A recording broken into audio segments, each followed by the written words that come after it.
நம்ம வீட்டை ஒரு 2 நாள் இல்லை ஒரு வாரம் கூட்டாமல் விட்டுட்டு நம்ம எங்கேயாவது பூட்டி வச்சுட்டு போயிடறோன்னா திரும்பி வந்து பார்த்தா ஒரே பூச்சி கூடாக இருக்கும், குப்பையாக இருக்கும். ஒரு சில நேரம் முடக்கு வாசம் வந்து குடியோடி போன வீடு மாதிரி ஆயிடும். இன்னும் கொஞ்சம் ரொம்ப வருஷம் புழங்காமல் விட்டால் குடியோடி போன வீடாக மாறிடும். இன்றைக்கி நிறையா பேருடைய வாழ்க்கையில் பல நன்மைகள் இல்லாமல் போனதுனால வாழ்க்கையே அழிஞ்சிருச்சு, இடிஞ்சு போனதுனால இருக்கலாம். அது ஆதரவாக எனக்கு யாரும் இல்லை, எனக்கு யாராவது ஆதரவாக இருந்திருந்தா இந்த மாதிரி கஷ்டமான சூழ்நிலை எனக்கு வந்திருக்காது, காலத்தில் நானும் செட்டில் ஆகிருப்பேன், வேலை படிப்பு லைஃப்னு செட்டில் ஆகி முடிச்சிருக்கலாம். எனக்கு எதுவுமே சரியான வயசில் அமையல, எல்லாமே எனக்கு ஆதரவு இல்லை, நான் தனியாளாக இருக்கிறதுனால தான், எனக்கு திக்கற்றவளாக இருக்கிறதுனால தான் இப்படி நடக்குது.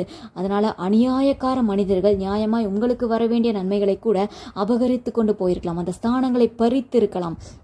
இங்கே இருக்க வேண்டிய இடத்துல வேற ஒருத்தர் இருந்து கொண்டிருக்கலாம். இன்றைக்கு கர்த்தர் உங்களுக்கு ஆதரவாய் வருகிறார். எருசலேம் சுகமாய் தங்கி இருக்கும்னு இருக்கு. ஆண்டவர் ஆதரவாய் வந்துட்டா நீங்கள் சுகமாய் தங்கி இருப்பீங்க. அங்கே குடியோடி போகிறது இருக்காது, இருள் இருக்காது, நாற்றம் இருக்காது, அநியாயம் அங்கே நடக்காது, எந்திர மந்திரம்லாம் செல்லுபடி ஆகாது, தகுடு வச்சாலும் செல்லுபடி ஆகாது.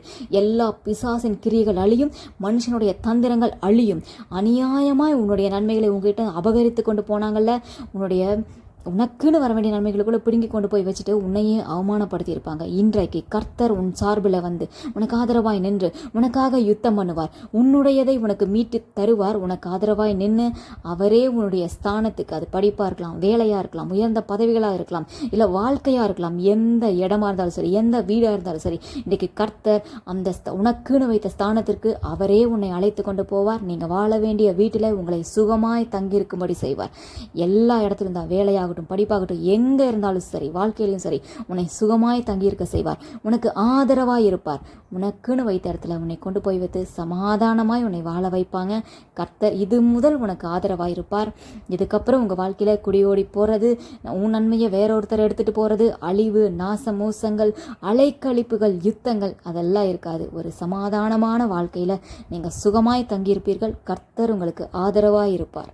ஒன்னே ஒன்று செய்யணும், நீங்கள் கர்த்தரை சார்ந்து கொள்ளணும், அவரிடமாய் திரும்பணும். கண்டிப்பாக இது நடக்கும்.